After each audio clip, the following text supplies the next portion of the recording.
can hear me.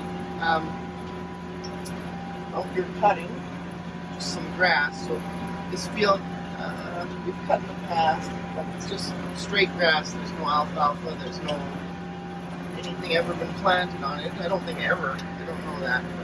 But, we've never planted anything on it for hay or for crop. And we cut it for a long time ago. Maybe a couple years ago we might have cut it once too, but it just doesn't yield that much. There's not many bales come off it no matter what, even on a good year. This is a reasonably good year for hay, I think, around here at least. And you can see the swaths almost don't exist. Anyway, so I'm just cutting it. We're going to bale it, of course. Try to see what we can get. But the reason I'm cutting it is we're going to break it up and plant something next season. And I just figure the disc and the cultivator or whatever we end up using is going to work a little better if it's clean shaven. You know, there's not as much grass on it. So we're testing out. We've got the Hesston 1014, little old haybine on. And we're testing out the 2705. So this is mine. I think I filmed a video with it before, but I don't think that I published it. This is the one I picked up along with the 1150. And I used it that first year. It had sat for many years with the previous owner's place. And I kind of rescued it out of the tree line, and it worked, I thought. And we made some bales with it, straw bales, I think. One little field, 5 acres, straw bales, so nothing crazy. Took her home, and powershift went. So it sat for, I think, a couple of years at my place. And then just this spring here, we managed to repair that. So it's got a brand new repaired powershift on it. This is the first time we're using it. It's working great. Knock on wood. But no, it's working fine, quite all right. And we put a new tachometer cable in it. The gauge was a bit jumpy, and then when we split the tractor, we realized that it was damaged, the cable, so we just cut it off. Put a new one on, brand new. That's working now, and same with the temperature. Gauge wasn't working. It was just bouncing up into the red as soon as we started the tractor. It wasn't getting hot or anything, but the gauge was just bouncing up. So we put a new sender on that, no problem. And now it works like a charm. So the only thing that I know of that isn't working right now is the fuel gauge there, but that should be an easy fix. Just haven't quite got to it. I was excited to get it out into the field, so that's why I'm using it for the hay. Obviously, I have quite a few options for what to drive, but I wanted to test the old girl out. This field here is about, I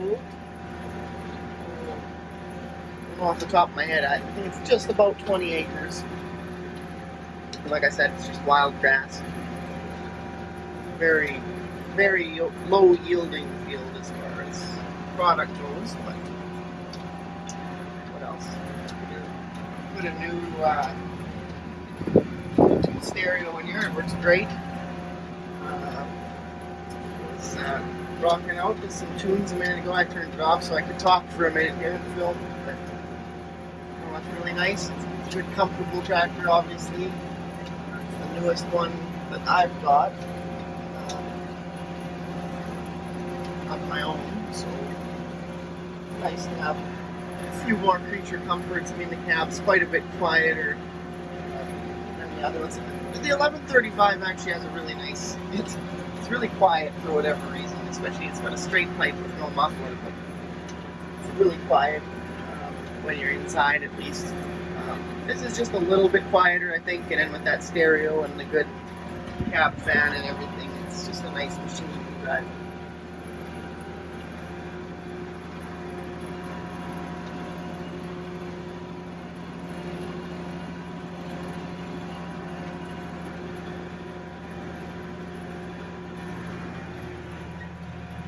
make sure I don't hit the duals on the hay vine when I turn.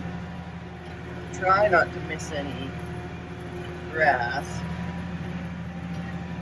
I'm as sharp as I can go without wrecking something.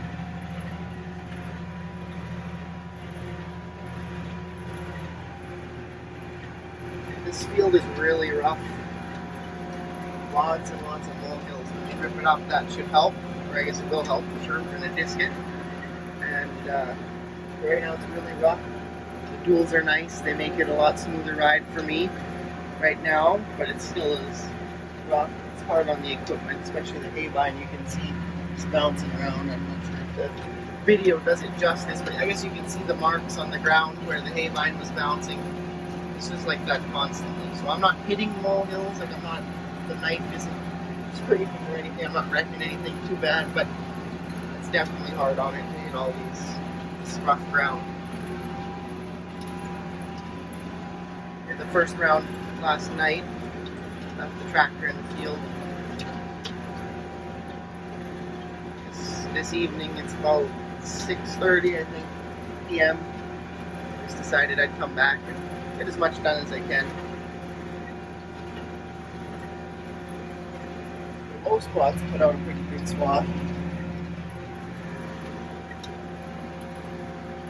But most of the field is almost barren.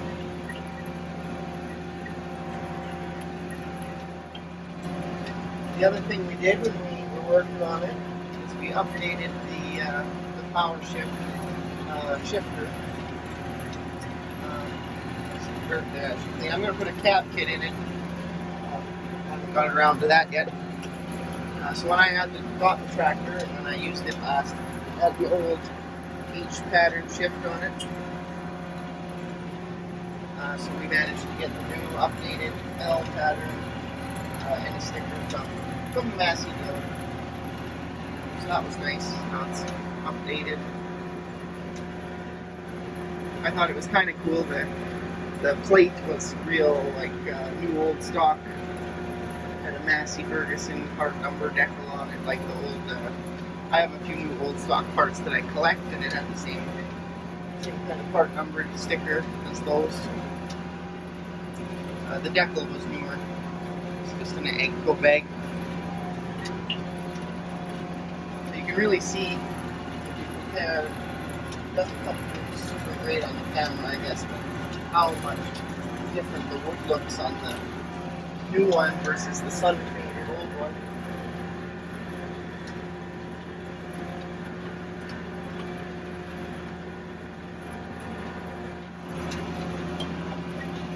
So we're running in 4 intermediate.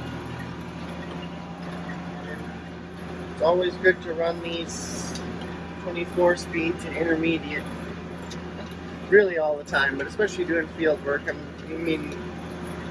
Running the hay vine is obviously not a big deal, mostly for tillage and stuff, but force of habit, I guess, and just to be safe. It's good to always be in intermediate because that's the direct range, so you're not really using the power shift when you're in intermediate. So that's why I'm in intermediate, and then fourth gear, I just basically picked a speed where my equipment isn't getting thrown around too much on this bumpy field, and where I can live with the bumpiness just myself. Obviously, I don't want to get thrown around too much. So I don't have GPS right here. So I don't know how fast we're going. We have the ground speed chart. Intermediate, fourth gear. Looks like it's about 4.8 miles an hour, but that's at 2,500 RPM. I'm running 1,500 RPM right now. No point going any higher with this little hay vine. Put extra stress or anything on the engine. Don't want it to be any louder than it needs to be in the cab. So 1,500 RPM, so we'll be doing less than 4.8. In that ballpark, I assume. It's getting dark. Lights work on this, but all these 2705, I'm sure all of them, but I only have the one model, but all of ours, the lights have an issue, and can't really turn them on, so I'm not going to bother. I'm going to quit before it gets too dark. I'm not going to finish the field. As you can see, we're actually only about 6, this is our 8th round, I think. So we're definitely not going to get done tonight. But that's okay. We'll have to come back and finish in the morning, or see if Dad wants to come and give it a go.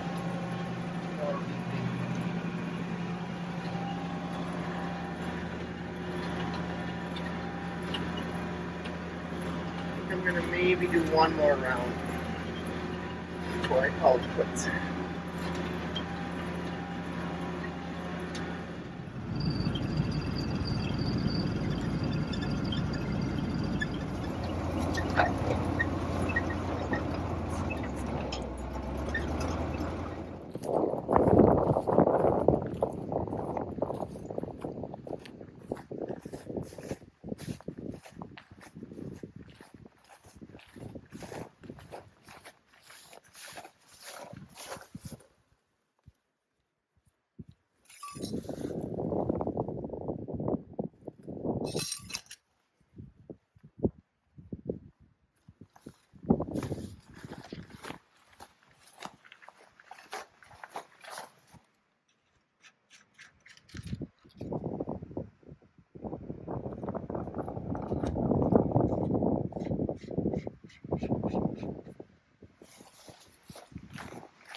We're just about done. Finally. My problem now is it's so windy that I'm losing a lot of losing a good chunk of the little bit of hay that I've got. So as I'm cutting the hay vine, the wind is kind of blowing it. And really I should stop and let the wind go down. But I think I'm so close to done the field that I'm just trying to push through, which might be a mistake, but that's where we're at.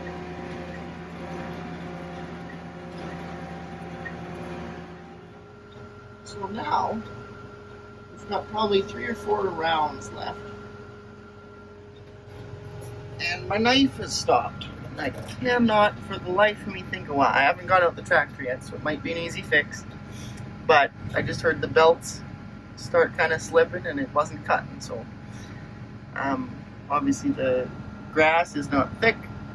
There's no noticeable big mole hills or anything I've hit in the last little bit here, and it was cutting fine 1 minute ago. So like I said, I haven't got out yet, so it could be something pretty obvious and easy, but from sitting here I cannot think of what it could possibly be.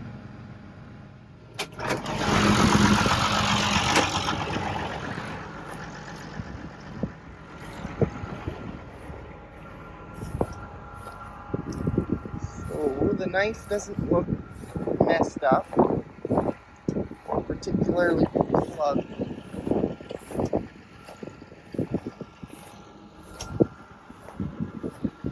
Chains and belts. Okay, I think there's a ticking happening. I think that might just be the cylinders leaking down. I'm not sure.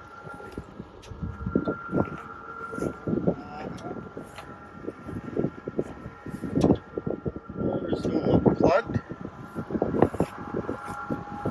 And these belts look fine.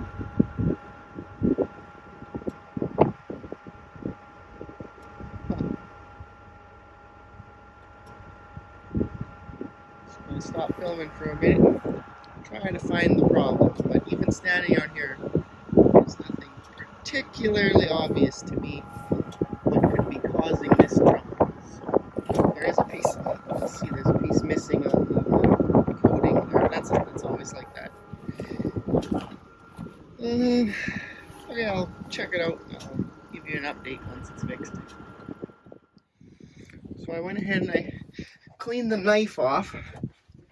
Shut the tractor off, obviously, for safety. Cleaned the knife off. So